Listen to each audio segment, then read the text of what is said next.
السلام عليكم، مرحبا بكم معايا في فيديو جديد ووصفه جديده على قناتكم وصفات الفلاني. الا كانت هذه اول مره كتشاهدوا فيها القناه ما تنساوش تضغطوا على زر الاشتراك الاحمر موجود اسفل الفيديو، كذلك تفعلوا خاصيه الجرس باش هكذا توصلوا بكل جديد فيديوهاتي. اليوم ان شاء الله وكيف ما كتشوفوا معايا غادي نحضر معكم عصير اللي كيجي هائل، سهل التحضير وسهل كذلك، مكونات اللي هي بسيطه وكذلك اقتصاديه، بحامضه وحده او ليمونه واحده وجوج ديال التفاحات. كيعطينا كميه اللي هي كثيره ديال لتر ونصف او اكثر على حسب التركيز ديال العصير اللي بغيتو نتوما. فانا خرج ليا كميه ديال لتر ونصف من العصير ديال الحامض والتفاح مركز وكذلك هائل، خاطر كيجي لذيذ لذيذ لذيذ بزاف في المذاق، كيجي رائع. نتمنى انكم تبعوا معايا الفيديو حتى الاخير باش تعرفوا طريقه التحضير وكذلك المكونات. ولا كانت هذه اول مره كتشاهدوا فيها القناه فما تبخلوش عليا بالضغط على زر الاشتراك الاحمر الموجود اسفل الفيديو، كذلك تفعلوا خاصيه الجرس باش هكذا توصلوا بكل جديد فيديوهاتي. نخليكم مع المكونات وكذلك طريقه التحضير. بالنسبه للمكونات ديال هذا العصير هذا غادي نحتاجوا المكونات اللي هي سهله وبسيطه بزاف ورخيصه بزاف واللي كتخرج لنا كميه كثيره. فبالنسبه لهذا العصير هذا غادي نحتاجوا فيه واحد الحامضه. هنا عندي حامضه خصها تكون صفراء، ما يكونش القشور ديالها خضرين، تكون صفراء وتكون طيبه مزيان. هنا عندي حامضه كبيره غسلتها مزيان. هنا عندي جوج ديال التفاحات، التفاحات متوسطين الحجم حتى هما غسلتهم. فبالنسبه للطريقه، هنا عندي جوج ديال التفاحات غادي نخليهم بالقشور ديالهم، ما غاديش نزول ليهم القشور ديالهم كما كتشوفوا معايا. وغادي نقطع هاد التفاح بسم الله، غادي نقطعو وغادي نزول ليه هاد الوسط ديالو كما كتشوفوا معايا.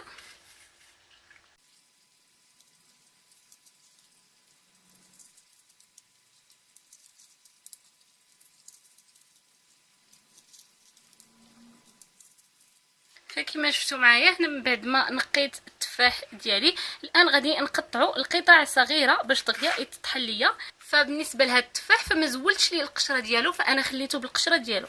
غادي نقطع التفاح لقطع صغيره كما شفتوا معايا بسم الله.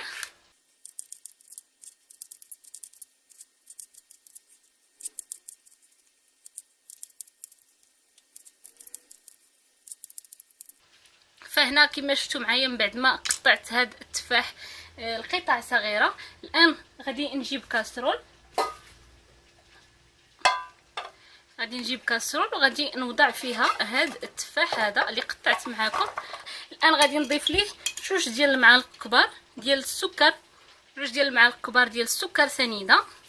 فبالنسبه للسكر كيبقى على حسب الذوق. هنا جوج ديال المعالق كبار ديال السكر. غادي نضيف ليه كذلك كميه من الماء، تقريبا نصف لتر ديال الماء. هنا كما شفتوا معايا تقريبا وضعت نصف لتر ديال الماء. الان غادي نوضع الكاسرول ديالي فوق النار، غير يبدا يغلى ليا هذا التفاح هذا، فما تخليوهش يتبخ مزيان، غير يبدا يغلى شويه وغادي نطفي عليه غير باش يدبال هذا التفاح ويطلق المزايا ديالو في هذا الماء اللي غادي نطحنوا معاه وغادي نحتفظ به، يعني ما غاديش نفرغوه. فتبعوا معايا الفيديو حتى الاخير باش تعرفوا طريقه التحضير اللي هي جد سهله وبسيطه. فبالنسبه لهاد الحامضه ديالتي، هنا غادي نجيب اناء ومبشره وغادي نبشر هاد القشره ديال هاد الحامض. فغادي نبشر فقط هاد القشره الرقيقه، القشره الصفراء، وما تقشروش معاها هاد القشره البيضاء لانها غادي تعطيكم المروره، غير هاد القشره الصفراء وحبسوا بسم الله. فكما شفتوا غير بهذا الشكل هذا هكا. فغادي نبشروا هاد الليمونه او الحامضه كلها، يعني انا بغيت القشور ديال هاد الحامضه كلها، داكشي علاش قلت لكم خاصها ما تكونش فيها القشره تكون خضراء، فخاص الحامضه تكون هكذا صفرا كامله.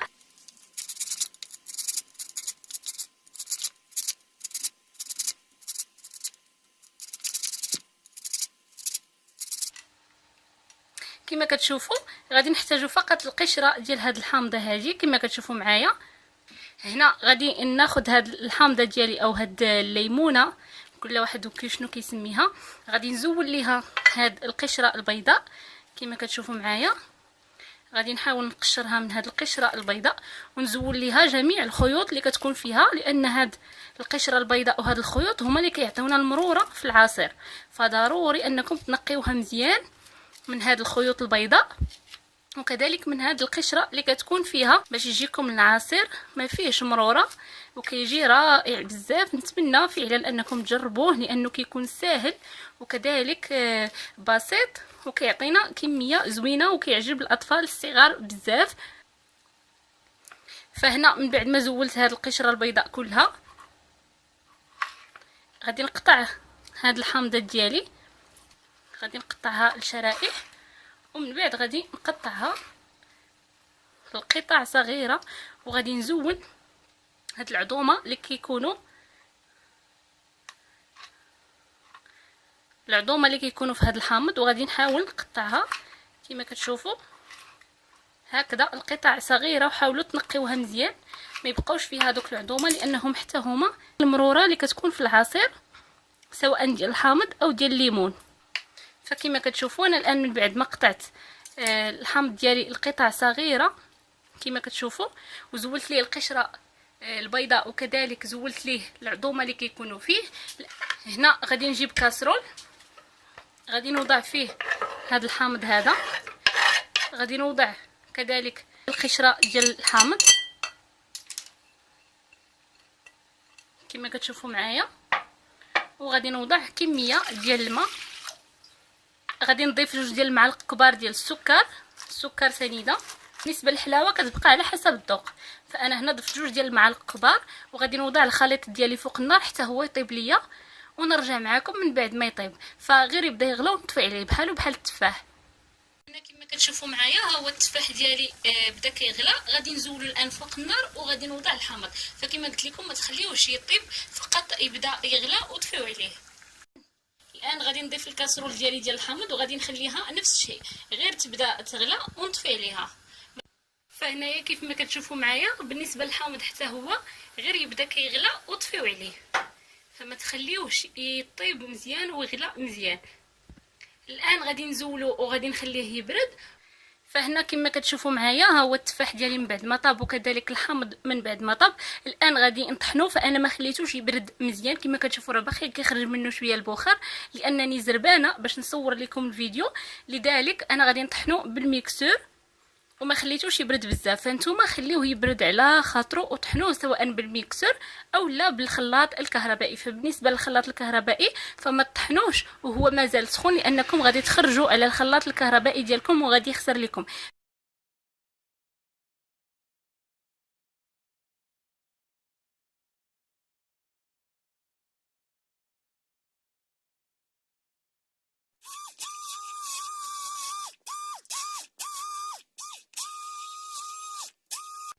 فالان من بعد ما طحنت التفاح كيف ما كتشوفوا معايا العصير ديال التفاح كيف كتشوفوا كيف كيجي بهذا الشكل هذا. الان غادي نوضعو جانبا باش نصفيه، وغادي نجيب الكاسرول الاخرى اللي وضعت فيها الحامض وحتى هي غادي نطحنها بالميكسور.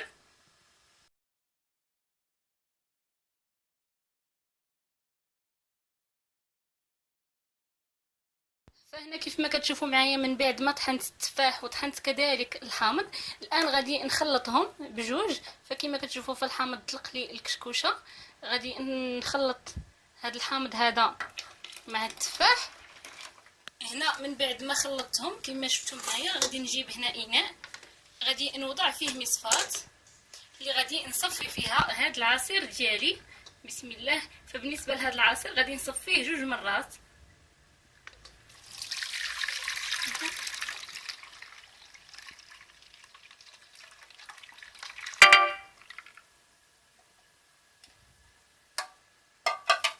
فكما كتشوفوا معايا غادي نصفي هذا العصير المره الاولى،